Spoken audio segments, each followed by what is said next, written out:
নমস্কার। এখন বাজে ভোর 3টে।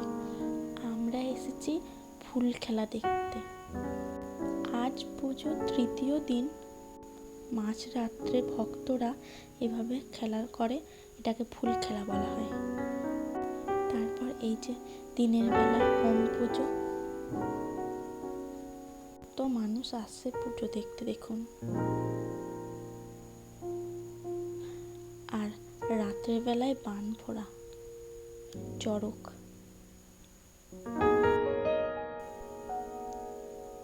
দেখুন কত মানুষ এসেছে পুজো দেখতে। যে বাবার মন্দির, আর এই যে বান ফোড়ে আসছে।